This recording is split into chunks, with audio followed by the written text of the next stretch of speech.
Hello friends, நான் கிருத்திகா ஆனந்த் பேசுகிறேங்க. ஆனந்தம் சேனலில் இன்றைக்கி நம்ம பார்க்க போகிறது CENTAC round 2 allotment order release பண்ணதை பேஸ் பண்ணி கட் ஆஃப் வந்து என்ன போயிருக்கு அப்படின்றத நம்ம பார்க்கலாம். எல்லா காலேஜஸும் நம்ம புரிச்சு இருக்கக்கூடிய காலேஜஸ்க்கு பார்க்கலாம் வாங்க. சென்டாக் வெப்சைட்டில் ஃபஸ்ட்டு வந்துட்டு அவங்க ரவுண்ட் 2 எலிஜிபிள் கேண்டிடேட் லிஸ்ட் வந்துட்டு ரிவைஸ் பண்ணி போட்டிருந்தாங்க. அதுக்கப்புறமேட்டு அவங்க வந்துட்டு மேனேஜ்மெண்ட் கோட்டாக்கும் சரி கவர்மெண்ட் கோட்டாக்கும் சரி அவங்க ஓவரால் மெரிட் லிஸ்ட் வந்து ரிவைஸ் பண்ணி நமக்கு வந்து ரிலீஸ் பண்ணியிருந்தாங்க சென்டாக் வெப்சைட்டில். ஸோ அதை வந்து நம்மளால் பார்க்க முடிஞ்சிச்சு. அதுக்கப்புறம் பார்த்தீங்கன்னா round 2 draft allotment list release பண்ணியிருந்தாங்க.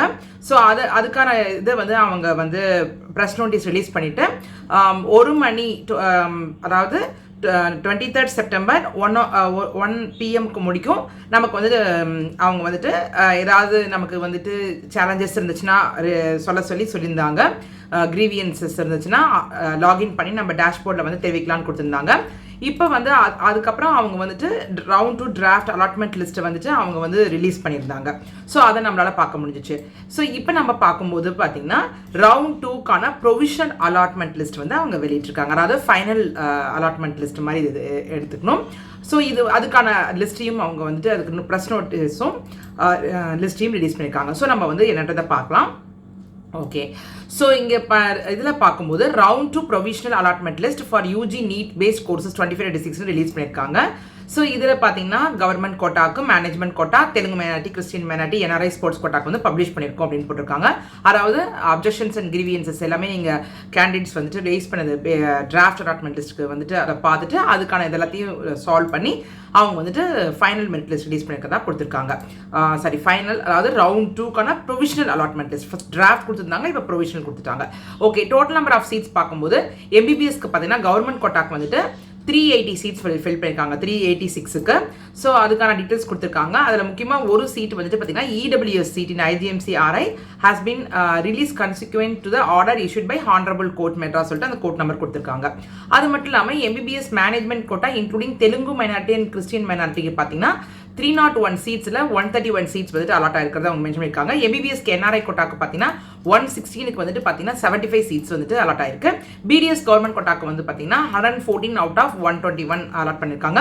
Management quota including Telugu minority BDSக்கு பார்க்கும்போது 130 அவுட் ஆஃப் 180. NRI கோட்டா BDSக்கு பார்க்கும்போது 1 அவுட் ஆஃப் 5 வந்து ரிலீஸ் பண்ணியிருக்காங்க. BAMS கவர்மெண்ட் கோட்டாக்கு பார்த்தீங்கன்னா 37 அவுட் ஆஃப் 44 ரிலீஸ் பண்ணியிருக்காங்க. அதுக்கப்புறமேட்டு வெட்டினரி பார்த்தீங்கன்னா management and self supporting quota இது வந்து நீட் பேஸ்டு இல்லையா, அதனால அது பார்த்தீங்கன்னா 22 அவுட் ஆஃப் 22வும் ஃபில் ஆயிருக்கதா காமிச்சிருக்காங்க. NRI பொறுத்த வரைக்கும் வெட்டினரிக்கு பார்த்தீங்கன்னா 3 அவுட் ஆஃப் 4 வந்துட்டு அலாட்மெண்ட் வந்து தெரியுது. ஓகே, அது மட்டும் இல்லாமல் அவங்க வந்து என்ன சொல்லியிருக்காங்கன்னா அந்த candidates who allotted seeds in JIPMER under internal Puducherry union Terry domicile வந்துட்டு பார்த்தீங்கன்னா அதை வந்து அவங்க வந்துட்டு வில்லிங்னஸ் யாரெல்லாம் வந்துட்டு இது பண்ணலையோ, அதாவது சென்டாக்ல பார்ட்டிசிபேட் பண்ண வேணாம்னு விரும்பினவங்களுக்கு அவங்களுடைய பேரை மட்டும் அவங்க ரிமூவ் பண்ணியிருக்கதா அவங்க வந்து அறிவிச்சிருக்காங்க. ஸோ நம்ம வந்து அதுக்கான அவங்க வந்து 18 செப்டம்பரே பார்த்தீங்கன்னா அதுக்கான நோட்டீஸ் அவங்க கொடுத்துருந்தாங்க இல்லையா, அந்த மாதிரி ரவுண்ட் 2 அலாட்மெண்ட் ஆனவங்களுக்கு. ஸோ அந்த லிஸ்ட்டை வந்து அவங்க பப்ளிஷ் பண்ணியிருந்தாங்க சென்டாக் வெப்சைட்டில். ஸோ இந்த நேம் வந்து அவங்க வந்துட்டு ரிமூவ் பண்ணியிருக்காங்க அப்படின்றத வந்து இந்த ப்ரெஸ் நோட்டீஸில் வந்துட்டு நமக்கு கொடுத்துருக்காங்க.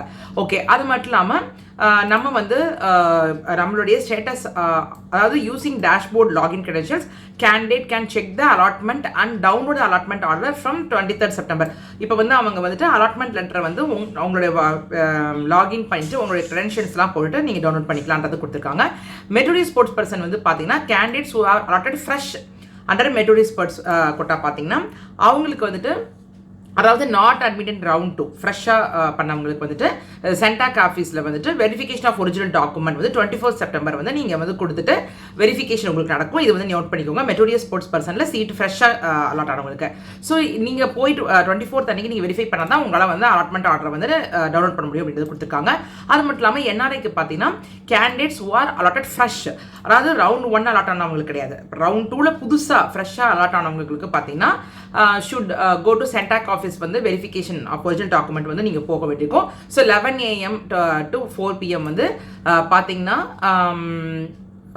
24th செப்டம்பர் இருந்து 29 செப்டம்பர் முடிக்கும் எக்ஸ்க்ளூடிங் சண்டே அப்படின்னு சொல்லி கொடுத்துருக்காங்க உங்களுக்கு. ஸோ அதை வந்து நீங்கள் பார்த்து போய்க்கொள்ளலாம். போய் நீங்கள் வந்து வெரிஃபிகேஷனுக்கு போகணும். NRI ஸ்டூடெண்ட்ஸும் allotment order will be enable only after successful verification. So NRI candidates வந்து நீங்கள் போய் உங்களுடைய வெரிஃபிகேஷனை முடிச்ச பிறகு உங்களுக்கு வந்து அலாட்மெண்ட் ஆர்டர் வந்து நீங்கள் வந்து டவுன்லோட் பண்ணிக்கலாம் அப்படின்னு கொடுத்துருக்காங்க. So candidate shall report to the principal of the allotted college with original certificates. ஏன்னா நீங்கள் வந்து அட்மிஷன் பண்ணணும் இல்லையா, அலாட்மெண்ட் கிடைச்சவங்க போய் அட்மிஷன் பண்ணணும். உங்களுடைய ஒரிஜினல் சர்டிஃபிகேட்ஸ் எடுத்துகிட்டு போயிட்டு உங்களோட அலாட்டட் காலேஜில் வந்து நீங்கள் பண்ணலாம். ஸோ பார்த்தீங்கன்னா 24 செப்டம்பர் 10 AM ஆன்வர்ட்ஸ் நீங்கள் போய் பண்ணலாம் அப்படின்னு கொடுத்துருக்காங்க. லாஸ்ட் டேட் ஆஃப் ஜாயினிங் பார்த்தீங்கன்னா 30th செப்டம்பர் 5 PM முடிவு கொடுத்துருக்காங்க. ஸோ நீங்கள் 30th செப்டம்பர் 5 PM குள்ள உங்கள் அட்மிஷன் வந்து நீங்கள் வந்து பண்ணிக்கலாம். Admission is strictly subject to the production of all original certificates. ஏன் அப்படின்னா ஒரிஜினல் சர்டிஃபிகேட் கொடுத்து நீங்கள் அங்கே அட்மிஷன் ஃபார்மாலிட்டிஸ் எல்லாமே அந்த அலாட்டட் காலேஜில் நீங்கள் வந்து கொடுக்கணும். அதுக்கப்புறமேட்டா நீங்கள் வந்து அலாட்டட் காலேஜில் ஜாயின் பண்ணால் தான் நீங்கள் சீட் எடுத்துகிட்டு தான் அர்த்தம். ஓகேங்களா? ஸோ பேமெண்ட் ஆஃப் ஃபீஸ் வந்து நீங்கள் எப்பயும் கூட சொல்கிறதா சென்டாக் வெப்சைட்டில் தான் நீங்கள் போய் பண்ணணும். சென்டாக்கு தான் நீங்கள் கட்டணும். அது வந்து நீங்கள் வந்து நெஃப்ட் மூலமாக சலான் ஜென்ரேட் பண்ணி நீங்கள் வந்து பே பண்ணிக்கலாம். ஸோ ஃபீ வந்து சென்டாக் கலெக்ட் பண்ணுவாங்க. அவங்க தான் வந்து கன்சர்ன் காலேஜஸ்க்கு ட்ரான்ஸ்ஃபர் பண்ணுவாங்க. அதனால் இதை நல்லா நோட் பண்ணிக்கோங்க. எந்த இதில் நீங்கள் சீட் எடுத்தாலும் அந்த பர்டிகுலர் ஃபீஸ் நீங்கள் உங்களுக்கு அலாட் ஆன காலேஜுக்கான ஃபீஸ் எல்லாமே நீங்கள் வந்துட்டு சென்டாக் மூலமாக தான் பே பண்ணுவீங்க. அது மட்டும் இல்லாமல் அவங்க SC/ST candidates who have been allotted under government quota seats வந்து பார்த்தீங்கன்னா நீங்கள் வந்து ஃபீ பேமெண்ட் பண்ண தேவையில்லை அப்படின்றது கொடுத்துருக்காங்க. ஏன்னா வந்து அவங்களுக்கான ஃபீ வந்து பார்த்தீங்கன்னா ஆல் திராவிடர் வெல்ஃபேர் டிபார்ட்மெண்ட் வந்து புதுச்சேரி வந்து பார்த்துப்பாங்க அப்படின்றது கொடுத்துருக்காங்க. அதே மாதிரி 10% கவர்மெண்ட் ஸ்கூல் ரிசர்வேஷன் வந்துட்டு நீங்கள் வந்து டியூஷன் ஃபீ வந்து பே பண்ண தேவையில்லை அப்படின்றத கொடுத்துருக்காங்க. ஓகே, நோட் வந்து ரவுண்ட் 1 அட்மிட்டட் கேண்டிடேட்ஸ் பார்த்தீங்கன்னா உங்களுக்கு வந்துட்டு நீங்கள் வந்து டிஃப்ரென்ஸ் இருந்துச்சு, இப்போ அலாட் ஆனதுக்கும் முன்னால் அலாட் ஆனது காலேஜுக்கும் ஃபீஸ் டிஃப்ரென்ஸ் இருந்துச்சுன்னா அதை மட்டும் நீங்கள் பே பண்ண வேண்டியிருக்கும். எந்த டிஃப்ரென்ஸ் இல்லைன்னா நீங்கள் வந்துட்டு ப்ராப்ளம் கிடையாது, நீங்கள் அப்படியே கண்டினியூ பண்ண வேண்டியதான். ஸோ எக்ஸஸ் அமௌண்ட் அப்படி நீங்கள் பே பண்ணியிருந்தீங்க, உங்களுக்கு இந்த 2வது ரவுண்டில் வந்துட்டு நீங்கள் அலாட் பண்ண காலேஜ் வந்து பார்த்தீங்கன்னா முன்னால் அலாட் ஆன காலேஜை விட ஃபீஸ் கம்மி அப்படிங்கும்போது என்ன எக்ஸஸ் அமௌண்ட் நீங்கள் பே பண்ணிங்களோ அதை வந்து சென்டாக் உங்களுக்கு வந்துட்டு கவுன்சிலிங் முடியும் போது அவங்க வந்து அதுக்கான ப்ராசஸ்லாம் இது பண்ணி ரீஃபண்ட் வந்து கொடுத்துருவாங்க. ஓகே, ஸோ அது மட்டும் இல்லாமல் அவங்க ரீஃபண்ட் அண்ட் 4 ஃபீச்சருக்கு வந்து கொடுத்துருக்காங்க. If a candidate is allotted a seat and joins the allotted seat, registration fee will be adjusted in the tuition fee. So ஏன்னா இது வந்து உங்களுக்கு நல்லாவே தெரியும் இல்லையா, ரெஜிஸ்ட்ரேஷன் ஃபீ நீங்கள் பே பண்ணியிருக்கிறத வந்து உங்களுடைய டியூஷன் ஃபீ வந்து வந்து அவங்க வந்து அட்ஜஸ்ட் பண்ணுவாங்க. அதாவது round 2 allotted candidates need to pay the balance tuition fee by adjusting the registration fee. உள்ள நீங்கள் லாகின் பண்ணிட்டு நீங்கள் இந்த ஃபீ பே பண்ணுறதுல டீட்டெயில்ஸ்லாம் பார்த்து பே பண்ணுங்க. In case a candidate is not allotted any seat, the registration fee paid will be refunded to the same account. So நமக்கு சீட்டு கிடைக்காத கேண்டிடேட்ஸ்க்கு உங்களுடைய ரெஜிஸ்ட்ரேஷன் ஃபீ வந்து ரீஃபண்ட் பண்ணிடுவாங்க. Okay, if a seat is allotted and the candidate does not join the course, அதாவது சீட்டு கிடைச்சிருச்சு, உங்களுக்கு allot பண்ணிட்டாங்க, ஆனால் நீங்கள் தான் ஜாயின் பண்ணல அப்படின்னா உங்களோட ரெஜிஸ்ட்ரேஷன் ஃபீ வந்து 4 ஃபீச்சருக்கு உட்பட்டது. இன்க்ளூடிங் மேனேஜ்மெண்ட் கோட்டாக்கே நீங்கள் 2 lakhs பே பண்ணியிருக்கீங்க, உங்களுக்கு சீட்டு கிடைச்சிருக்கு, ஆனால் நீங்கள் எடுக்கல, ஜாயின் பண்ணினா உங்களுக்கு அந்த டியூஷன் ஃபீ வந்து 4 ஃபீச்சருக்கு உட்பட்டுரும். ஸோ இதுதான் அவங்க சொல்லியிருக்காங்க. If a candidate join round 1 and retain the joined course or transfer it to a new course in round 2, withdraw the admission and not reported after publishing round 2 allotment list, then the equal amount to registration fee will be forfeited. So இதையும் நீங்கள் பார்த்துக்கோங்க. அந்த இந்த details எல்லாத்தையும் நீங்கள் வந்து நோட்டீஸில் வந்துட்டு அவங்க டீட்டெயிலாக கொடுத்துருக்காங்க. ஓகே, இப்போ பார்க்கும்போது நமக்கு வந்துட்டு ப்ரொவிஷனல் ரவுண்ட் 2 லிஸ்ட் வந்து அவங்க ரிலீஸ் பண்ணியிருக்காங்க. ஸோ இதனால் நம்மளால் பார்க்க முடியுது கம்ப்ளீட்டாக. ஓகேங்களா? ஸோ இப்போ நம்ம வந்து கட் ஆஃப் என்ன அப்படின்றத நம்ம பார்க்கலாம் வாங்க. ஸோ கட் ஆஃப் பொறுத்த வரைக்கும் நம்ம வந்துட்டு ஆல்ரெடி ஆல் இண்டியா கட் ஆஃப்லாம் பார்த்தாச்சு நமக்கு MCCயோடது. அது அப்போ வந்து நம்ம புதுச்சேரியில் இருக்கக்கூடிய ஜிப்மர் வந்து கட் ஆஃப் நம்ம வந்து ஆல்ரெடி நம்ம வந்துட்டு பார்த்தாச்சு, ஓப்பன் கோட்டா எல்லாமே பார்த்தாச்சு. ஸோ அது மட்டும் இல்லாமல் உங்களுக்கு இன்டர்னல் கோட்டா வந்துட்டு பார்த்தீங்கன்னா ஜிப்மர் புதுச்சேரிக்கு வந்துட்டு சேஞ்சஸ் கிடையாது, ஆனால் காரைக்காலுக்கு மட்டும் சேஞ்சஸ் வந்து 504 முடிஞ்சது, அதை நம்ம பார்த்துட்டோம். அது மட்டும் இப்போ வந்து நம்ம வந்துட்டு இந்திரா காந்தியை பொறுத்த வரைக்கும் ஆல் இண்டியா கட் ஆஃப் நம்ம ஆல்ரெடி பார்த்துட்டோம், நம்ம ப்ரீவியஸ் வீடியோவில் பார்த்துட்டோம். இப்போ வந்து நம்ம பார்க்க போகிறது பார்த்தீங்கன்னா இப்போ ப்ரெசென்ட்டாக ரவுண்ட் 2க்கு என்ன கட் ஆஃப்ன்றதை பார்க்கலாம். ஸோ இதில் பார்த்தீங்கன்னா ஜென்ரல் கேட்டகரிக்கு வந்துட்டு பார்த்தீங்கன்னா உங்களுக்கு வந்துட்டு டிஃப்ரென்ஸ் இருக்குது. 482 மார்க்ஸ் முடிக்குமே வந்து ஜெனரல் கேட்டகரிக்கு க்ளோஸ் ஆயிருக்கு. ரேங்க் பார்த்தீங்கன்னா 74,148 க்ளோஸ் ஆயிருக்கு. ஓபிசிக்கு பார்க்கும்போது 462 மார்க்ஸுக்கு வந்து க்ளோஸ் ஆயிருக்கு. ரேங்க் பார்த்தீங்கன்னா 1,03,261 கிடைச்சிருக்கு. எம்பிசிக்கு பார்க்கும்போது 447 வந்துட்டு கட் ஆஃபாக இருக்குது ரவுண்ட் 2க்கு. ரேங்க் பார்த்தீங்கன்னா 1,26,493. மற்றபடி எஸ்சிக்கு ஆகட்டும் பிசிஎம் இபிசி எல்லாம் சேம் தான், அதே கட் ஆஃப் தான், நீங்கள் அதை பார்த்துக்கலாம். அது மட்டும் இல்லாமல் இடபிள்யூஎஸ்க்கு பார்க்கும்போது கட் ஆஃப் வந்து பார்த்தீங்கன்னா 195 மார்க்ஸுக்கு 8,23,668க்கு வந்துட்டு கட் ஆஃப் க்ளோஸ் ஆயிருக்கு ரவுண்ட் 2க்கு. மற்றபடி பிடிக்கு ஆகட்டும் கவர்மெண்ட் ஸ்கூலில் படித்த 10% அந்த இதுக்கு பிடபிள்யூடிக்கு பார்த்தீங்கன்னா ஃப்ரீடம் ஃபைட்டர் மெட்டோரியல் ஸ்போர்ட்ஸ் பர்சனுக்கு முக்கால்வாசி எல்லாமே ரிட்டைன் இருக்கிறத நம்மளால் பார்க்க முடியுது. இஎஸ்எம் பொறுத்த வரைக்கும் சேஞ்சஸ் வந்துட்டு இருக்குது. ஏன் அப்படின்னா அந்த கேண்டிடேட் வந்துட்டு ஜிப்மரில் சீட்டு கிடைச்சி அவங்க போனோன்னா இப்போ நமக்கு வந்துட்டு நம்ம புதுச்சேரி ஸ்டூடெண்ட் வந்துட்டு இஎஸ்எம்ல வந்துட்டு அலாட் ஆனது தான் நம்ம இங்கே பார்க்க முடியுது. ஸோ 403 மார்க்ஸுக்கு 2,04,059 ரேங்க்குக்கு வந்துட்டு க்ளோஸ் ஆயிருக்கு. ஓகே, இப்போ காரைக்காலை பொறுத்த வரைக்கும் அப்படியே தான் மெயின்டைன் ஆயிருக்கூடிய எந்த டிஃபரன்ஸ் நம்மளால பார்க்க முடியல இந்திரா காந்தி மெடிக்கல் காலேஜை பொறுத்த வரைக்கும். ஸோ புதுச்சேரி ரீஜன் தான் இப்போ நம்ம பார்த்தோம் டிஃபரன்ஸ். அதே மாதிரி மாஹேக்கும் பார்க்கும்போது அதே தான் ரிட்டைன் ஆயிருக்குது, எந்த டிஃபரன்ஸும் நம்மளால பார்க்க முடியல. யானம்ல வந்து பார்த்தீங்கன்னா இடபிள்யூஎஸ் யானம்க்கு மட்டும் நம்மளால வந்து ஒரு கேண்டிடேட் அலாட் ஆயிருக்காங்க. ஸோ 280 மார்க்ஸுக்கு 5,0996 ஆல் இண்டியா ரேங்க்கு இடபிள்யூஎஸ் யானம் வந்து நம்மளால பார்க்க முடியும். மற்றபடி எந்த சேஞ்சஸ் இருக்கிற மாதிரி தெரியல. ஓகே, என்ஆர்ஐக்கு பார்க்கும்போது சேஞ்சஸ் இருக்கு. 165 மார்க்ஸுக்கு ரவுண்ட் 2ல 9,73,755 ஆல் இண்டியா ரேங்க்கு கிடைச்சிருக்குது என்ஆர்ஐ கோட்டா பொறுத்த வரைக்கும். 22 சீட்ஸ்மே ஃபில் ஆயிருந்தது நம்மளால பார்க்க முடியுது. அடுத்து பிம்ஸ் பார்க்கும்போது பார்த்தீங்கன்னா ஜென்ரல் கேட்டகரிக்கு 443 மார்க்ஸ் முடிக்குமே கிடைச்சிருக்கு. 1,32,574 ஆல் இண்டியா ரேங்க்கு 443 மார்க்ஸ் கிடைச்சிருக்கு ஜெனரல் கேட்டகரி. ஓபிசியை பொறுத்த வரைக்கும் 438 மார்க்ஸ் கிடைச்சிருக்கு. ரேங்க் பார்த்தீங்கன்னா 1,41,141 இருக்கு. எம்பிசிக்கு பார்க்கும்போது 428 முடிக்குமே கிடைச்சிருக்கு. ரேங்க் பார்க்கும்போது 1,57,920 ஆல் இண்டியா ரேங்க்கு கிடைச்சிருக்கு. ஓகே, மற்றபடி எஸ்சி மெட்டோரியல் ஸ்போர்ட்ஸ் பர்சன் பிசிஎம்க்கு எல்லாமே அதே ரிட்டைன் ஆயிருக்கு. இபிசிக்கு சேஞ்சஸ் இருக்குது நம்மளால பார்க்க முடியுது. அதாவது 431 மார்க்ஸுக்கு 1,53,305 மார்க்ஸ் வந்துட்டு கிடைச்சிருக்கு நம்மளால பார்க்க முடியுது. மற்றபடி freedom fighter, X serviceman, 10% government ஸ்கூலுக்கு அந்ததுக்கு, அதே மாதிரி பிடி இதெல்லாம் பார்த்தீங்கன்னா அதே இதெல்லாம் ரிட்டைன் ஆயிருக்குது பிம்ஸ்ல உங்களுக்கு. ஓகே, மேனேஜ்மெண்ட் பொறுத்த வரைக்கும் கிறிஸ்டியன் மைனாரிட்டிக்கு பார்க்கும்போது உங்களுக்கு அந்த 116 மார்க்ஸ்க்கு அதே கட் ஆஃப் தான் ரிட்டைன் ஆயிருக்கு. பட் என்ஆர்ஐக்கு பொறுத்த வரைக்கும் 254 மார்க்ஸுக்கு கிடைச்சிருக்கு. ரேங்க் பார்த்தீங்கன்னா ரவுண்ட் 2 ஆல் இண்டியா ரேங்க் பார்த்தீங்கன்னா 5,88,600க்கு கிடைச்சிருக்குது. ஸோ இந்த டிஃபரன்ஸ் நம்மளால பார்க்க முடியுது. அதுக்கப்புறம் ஸ்ரீ மணக்குள விநாயகா மெடிக்கல் காலேஜில் பார்க்கும்போது ஜெனரல் கேட்டகரி பார்த்தீங்கன்னா 417 முடிக்குமே கிடைச்சிருக்கு. 1,77,589 ஆல் இண்டியா ரேங்க்கு கிடைச்சிருக்கு. ஓபிசிக்கு பொறுத்த வரைக்கும் 411 மார்க்ஸ் கிடைச்சிருக்கு. ஆல் இண்டியா ரேங்க் பார்த்தீங்கன்னா 1,88,606 கிடைச்சிருக்கு. எம்பிசி பொறுத்த வரைக்கும் 407 மார்க்ஸ் முடிக்குமே கிடைச்சிருக்கு. அதாவது 1,96,302. மற்றபடி எஸ்சிக்கு ஆகட்டும், meritorious sports person, ESM, PCM, freedom fighter 10% government கோட்டால கவர்மெண்ட் ஸ்கூல் அந்த கோட்டாவுக்கெல்லாம் பார்த்தீங்கன்னா அதே தான் மேக்ஸிமம் ரிட்டைன் ஆயிருக்கு. இபிசி பொறுத்த வரைக்கும் சேஞ்சஸ் இருக்கு. அதாவது 417 மார்க்ஸுக்கு 1,78,784 ஆல் இண்டியா ரேங்க்கு இபிசி வந்து கிடைச்சிருக்குது. ஸோ இதை நம்மளால வந்து மணக்குள விநாயகர் காலேஜில் பார்க்க முடியுது. மேனேஜ்மெண்ட்டை பொறுத்த வரைக்கும் கட் ஆஃப் நல்லாவே குறைஞ்சிருக்கு. 390 மார்க்ஸுக்கு 2,30,399 ஆல் இண்டியா ரேங்க்கு இருக்கு. தேர்ட் ரவுண்ட்ல இன்னுமே குறையும். ஏன் அப்படின்னா தேர்ட் ரவுண்ட்ல உங்களுக்கு வந்து நல்லாவே தெரியல, பிம்ஸும் பார்ட்டிசிபேட் பண்ணுவாங்க, ஸ்ரீ வெங்கடேஷ்வராவும் பார்ட்டிசிபேட் பண்ணுவாங்க மேனேஜ்மெண்ட் கோட்டால. ஸோ கட்டாயமாக கட் ஆஃப் குறையும். இது வந்து அதர் ஸ்டேட் ஸ்டூடெண்ட்ஸும் நீங்க நோட் பண்ணிக்கலாம், நம்ம புதுச்சேரி ஸ்டூடெண்ட்ஸும் நோட் பண்ணிக்கோங்க. என்ஆர்ஐ பொறுத்த வரைக்கும் அதுலேயும் நல்ல சேஞ்சஸ் தெரியுது.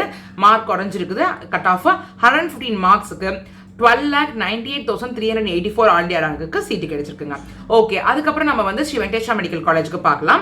ஜெனரல் கேட்டகரிக்கு பார்த்தீங்கன்னா 392 கட் ஆஃப் வந்துட்டு ரவுண்ட் 2ல க்ளோஸ் ஆயிருக்கிறது நம்மளால பார்க்க முடியுது ஜெனரல் கேட்டகரிக்கு. ஸோ 2,25,890 இருக்கு ஆல் இண்டியா ரேங்க். ஓபிசியை பொறுத்த வரைக்கும் 389 முடிக்குமே கிடைச்சிருக்கு. அதோட ஆல் இண்டியா ரேங்க் பார்க்கும்போது 2,32,413 மார்க்ஸுக்கு 413 ஆல் இண்டியா ரேங்க்குக்கு 389 மார்க்ஸுக்கு ஓபிசி வந்து நமக்கு வந்து ரவுண்ட் 2க்கு க்ளோஸ் ஆயிருக்கு. MBBS seat, government seat. MBC பார்க்கும்போது 382 மார்க்ஸ்க்கு க்ளோஸ் ஆயிருக்கு. 2,47,252 ஆல் இண்டியா ரேங்க்குக்கு க்ளோஸ் ஆயிருக்குங்க. அது மட்டும் இல்லாமல் எஸ்சி ஆகட்டும், பிசிஎம் ஆகட்டும் அதே தான் ரிட்டைன் ஆயிருக்குது. இபிசியை பொறுத்த வரைக்கும் 364 மார்க்ஸுக்கு பார்த்தீங்கன்னா all India rank 2,84,602 all India rank உங்களுக்கு வந்துட்டு இபிசி வந்து கட் ஆஃப் க்ளோஸ் ஆயிருக்கு. ஃப்ரீடம் ஃபைட்டர் வந்து அதே தான் ரிட்டைன் ஆயிருக்கு. இஎஸ்எம்க்கு வந்து பார்த்தீங்கன்னா 341 மார்க்ஸுக்கு வந்துட்டு டிஃபரன்ஸ் வந்து இந்த இதில் நம்ம பார்க்க முடியுது. 3,35,957 ஆல் இண்டியா ரேங்க்கு 341 மார்க்ஸ்க்கு இஎஸ்எம் வந்துட்டு இந்த தடவை கிடைச்சிருக்கு. ஸோ போன தடவை கிடைச்ச கேண்டிடேட் வந்துட்டு அவங்க வந்து மாறி இருக்கிறத நம்மளால பார்க்க முடியுது. மெட்ரோரியல் ஸ்போர்ட்ஸ் பர்சனுக்கு வந்துட்டு பார்த்தீங்கன்னா 377 மார்க்ஸ்க்கு இந்த ரவுண்ட் 2ல வந்து நமக்கு கிடைச்சிருக்கு நம்மளால பார்க்க முடியுது. ஸோ அதோடைய ஆல் இண்டியா ரேங்க் பார்த்தீங்கன்னா 2,56,984 இருக்குங்க. ஓகே, அதே மாதிரி 10% கவர்மெண்ட்டுக்கு அதே சேம் தான் ரிட்டைன் ஆயிருக்கு. ஓகே, இதோட வந்துட்டு பார்த்தீங்கன்னா எம்பிபிஎஸ் கட் ஆஃப் வந்து நம்மளால வந்து கவர்மெண்ட் கோட்டா சீட்டில் நம்மளால வந்து கட் ஆஃபாக பார்க்க முடியுது. ஸோ மேனேஜ்மெண்ட் பொறுத்த வரைக்கும் தெலுங்கு மைனாரிட்டிக்கு பார்த்தீங்கன்னா அதே தான் 153 மார்க்ஸ் ரிட்டைன் ஆகிறது நம்மளால பார்க்க முடியுது. என்ஆர்ஐக்கு வந்து பார்த்தீங்கன்னா 136 மார்க்ஸ் மட்டுமே கிடைச்சிருக்கு. 11,45,867 ஆல் இண்டியா ரேங்க்கு கிடைச்சிருக்குங்க. ஓகே, அதுக்கப்புறமேட்டு பிடிஎஸ் பார்த்தலாம். மகாத்மா காந்திக்கு ஆல் இண்டியா நடக்கக்கூடிய 15% சீட் வந்து நம்ம ஆல்ரெடி பார்த்தாச்சு. இப்போ நம்ம பார்க்க போகிறது வந்து புதுச்சேரி கவர்மெண்ட் கோட்டா சீட்டு தான். நமக்கு எல்லாத்துக்குமே கட் ஆஃப் ஓரளவுக்கு சேஞ்ச் ஆயிருக்க பார்க்க முடியுது. எஸ்சி கேட்டகரிக்கும் இஎஸ்எம்க்கும் ஃப்ரீடம் ஃபைட்டருக்கு மட்டும் தான் அதே ரிட்டர்ன் ஆயிருக்கிறத பார்க்க முடியுது. மற்றபடி வந்து ஜெனரல் கேட்டகரிக்கு பார்க்கும்போது 378 மார்க்ஸுக்கு 2,55,533 ஆல் இண்டியா ரேங்குக்கே கிடைச்சிருக்கு. ஓபிசிக்கு பார்த்துட்டு 372 மார்க்ஸுக்கு 2,68,265க்கு பிடிஎஸ் கிடைச்சிருக்கு. 364 மார்க்ஸுக்கு 2,83,841 பார்த்தீங்கன்னா எம்பிசிக்கு வந்துட்டு கட் ஆஃபாக வந்து ரவுண்ட் 2ல பார்க்க முடியுது. பிசிஎம்க்கு பார்க்கும்போது 336 மார்க் வந்து 3,48,974 ஆல் இண்டியா ரேங்குக்கு நம்மளால் பார்க்க முடியுது. மெட்ரோடியஸ் ஸ்போர்ட்ஸ் பர்சனுக்கு 124 மார்க்ஸுக்கு 12,31,051 ஆல் இண்டியா ரேங்காக நம்மளால பார்க்க முடியுது. அந்தளவு கட் ஆஃப் போயிருக்குது. 10% கவர்மெண்ட் ஸ்கூல் அந்த கோட்டாக்கு பார்க்கும்போது 118 மார்க்ஸுக்கு 12,77,861க்கு க்ளோஸ் ஆயிருக்குங்க. ஸோ அது மட்டும் இல்லாமல் நம்ம காரைக்காலுக்கு பார்க்கும்போது 379 மார்க்ஸுக்கு ஜென்ரல் கேட்டகரிக்கு 2,52,832க்கு கட் ஆஃப் வந்து ரவுண்ட் 2ல இருக்கு. மற்றது எல்லாமே ரிட்டைன் ஆயிருக்குது, சேம் தான். மாஹேக்கு பார்த்தீங்கன்னா 260 மார்க்ஸுக்கு 5,66,123 ஆல் இண்டியா ரேங்க் கட் ஆஃபுக்கு மகாத்மா காந்தியில் பிடிஎஸ் இது கவர்மெண்ட் காலேஜ்னால உங்களுக்கு வந்து ரீஜனல் ரிசர்வேஷனில் கிடைச்சிருக்கு. யானம்க்கு பார்க்கும்போது ஜெனரல் கேட்டகரிக்கு 345 மார்க்ஸுக்கு 3,26,470 ஆல் இண்டியா ரேங்குக்கு யானம்ல வந்துட்டு பிடிஎஸ் மகாத்மா காந்தி காலேஜில் கிடைச்சிருக்குங்க. என்ஆர்ஐ அண்ட் மேனேஜ்மெண்ட் பார்க்கும்போது 138 மார்க்ஸுக்கு 11,35,009 ஆல் இண்டியா ரேங்குக்கு கிடைச்சிருக்கு. மேனேஜ்மெண்ட் கோட்டாக்கு பொறுத்த வரைக்கும் 237 மார்க்ஸுக்கு 6,47,328க்கு வந்து ஆல் இண்டியா ரேங்குக்கு கிடைச்சிருக்கு. ஸோ இது வந்து மகாத்மா காந்தி கவர்மெண்ட் காலேஜுக்கு. அடுத்து வெங்கடேஸ்வரா டென்டல் காலேஜ் பொறுத்த வரைக்கும் 334 மார்க்ஸ் வந்து ஜெனரல் கேட்டகரிக்கு கிடைச்சிருக்கு. ரேங்க் பார்த்தீங்கன்னா 3,53,132 இருக்கு. ஓபிசியை பொறுத்த வரைக்கும் 253 மார்க்ஸுக்கு வந்து க்ளோஸ் ஆயிருக்கு. 5,90,170 இருக்கு ரேங்க். எம்பிசி வந்து 290 மார்க்ஸுக்கு 4,71,457க்கு க்ளோஸ் ஆயிருக்கு. எஸ்சிக்கு வந்து 249 மார்க்ஸுக்கு 6,05,911க்கு க்ளோஸ் ஆயிருக்கு. இபிசி பார்க்கும்போது 329 மார்க்ஸுக்கு 3,66,118க்கு க்ளோஸ் ஆயிருக்கு. எம்பிசியை பொறுத்த வரைக்கும் 246 மார்க்ஸுக்கு 6,16,627க்கு கட் ஆஃப் க்ளோஸ் ஆயிருக்கு. மேனேஜ்மெண்ட் கோட்டா பொறுத்த வரைக்கும் 223 மார்க்ஸுக்கு 7,992 ஆல் இண்டியா ரேங்க்குக்கா உங்களுக்கு வந்து க்ளோஸ் ஆயிருக்கு. அதுவும் இல்லாமல் மாஹே டென்டல் இது பார்க்கும்போது 262 மார்க்ஸுக்கு வந்துட்டு பார்த்தீங்கன்னா 5,59,625 ஆல் இண்டியா ரேங்க்கு க்ளோஸ் ஆயிருக்கு.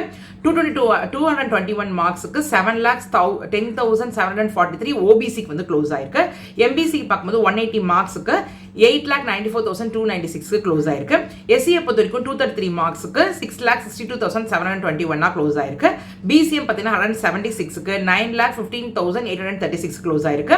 இபிசிக்கு பார்க்கும்போது 255 மார்க்ஸுக்கு 5,85,348 க்ளோஸ் ஆயிருக்கு. ஓபிசியை பொறுத்த வரைக்கும் 150 மார்க்ஸுக்கு 10,61,698 க்ளோஸ் ஆயிருக்கு. எம்பிசி ஃப்ரீடம் ஃபைட்டர் பொறுத்த வரைக்கும் 202 மார்க்ஸுக்கு 7,90,000 ஆல் இண்டியா ரேங்க்கு க்ளோஸ் ஆயிருக்கு. ஓகே, அது இல்லாமல் மாஹேயுடைய மேனேஜ்மெண்ட் டென்டல் சீட் பார்த்தீங்கன்னா 157 மார்க்ஸுக்கு 10,18,626 க்ளோஸ் ஆயிருக்குங்க. ஓகே, அது மட்டும் இல்லாமல் பிஐஎம்எஸ் ஆயுர்வேதாக்கு பார்க்கும்போது ஜென்ரல் வந்து பார்த்தீங்கன்னா 275 மார்க்ஸ் 5,17,355க்கு கிடைச்சிருக்கு. ஓபிசிக்கு பார்த்தீங்கன்னா 213 மார்க்ஸுக்கு 7,42,265க்கு கிடைச்சிருக்கு. எம்பிசிக்கு பார்க்கும்போது 184 மார்க்ஸுக்கு 8,77,661 கிடைச்சிருக்கு. எஸ்சிக்கு பார்க்கும்போது 217 மார்க்ஸுக்கு 7,26,961 கிடைச்சிருக்கு. பிசிஎம்க்கு வந்து 191 மார்க்ஸுக்கு 8,39,594 கிடைச்சிருக்கு. இபிசி பொறுத்த வரைக்கும் 204 மார்க்ஸுக்கு 7,82,231க்கு கிடைச்சிருக்கு. ஸோ இதுவே காரைக்காலில் பார்க்கும்போது ஓபிசி காரைக்கால் வந்து 265 மார்க்ஸுக்கு 5,49,196 கிடைச்சிருக்கு. எஸ்சி காரைக்காலுக்கு வந்து 171 9,43,774க்கு கிடைச்சிருக்கு. மற்றபடி ஜென்ரல் எம்பிசி வந்து சேமாக ரிட்டைன் ஆயிருக்குங்க. அப்புறம் யானம் பார்க்கும்போது 240 மார்க்ஸுக்கு 6,35,864க்கு பிஐஎம்எஸ் கிடைச்சிருக்குது நம்மளால பார்க்க முடியுது. அதே மாதிரி மேனேஜ்மெண்ட் பொறுத்த வரைக்கும் இது நம்மளால எதுவும் பார்க்க முடியல. ஸோ அது ஒன்று. அது மட்டும் இல்லாமல் வெட்டரியை பொறுத்த வரைக்கும் மேனேஜ்மெண்ட் வந்துட்டு பார்த்தீங்கன்னா உங்களுக்கு வந்துட்டு நீட் மார்க் வச்சு தான் எடுப்பாங்க இல்லையா, ராஜீவ்காந்தி இன்ஸ்டியூட் ஆஃப் வெட்டரி இருக்கு. அதில் 423 மார்க்ஸுக்கு 1,67,438 பார்த்தீங்கன்னா மேனேஜ்மெண்ட் வந்துட்டு க்ளோஸ் ஆயிருக்க பார்க்க முடியுது. என்ஆர்ஐ பார்க்கும்போது 345 மார்க்ஸுக்கு 3,28,000 22 ஆல் இண்டியா ரேங்க்கு வந்து உங்களுக்கு ராஜீவ்காந்தி இன்ஸ்டியூட் வந்து வெட்டனரி வந்து க்ளோஸ் ஆயிருக்கு. ஸோ இதே வந்து நம்ம புதுச்சேரி ஸ்டூடெண்ட் பொறுத்த வரைக்கும் மெரிட் தான், அதை நம்ம ஆல்ரெடி நம்ம வந்து போட்டிருக்கோம். ஓகேங்க, இதெல்லாம் தான் கம்ப்ளீட் டீட்டெயில்ஸ். மீண்டும் ஒரு பயனுள்ள தகவலாக நான் சந்திக்கிறேன். ஆல் த பெஸ்ட் எல்லா ஸ்டூடெண்ட்ஸும் கிடைச்சவங்க எல்லாருக்குமே கங்க்ராச்சுலேஷன்ஸ். நல்லபடியாக ஜாயின் பண்ணுங்கள். தேங்க்யூ.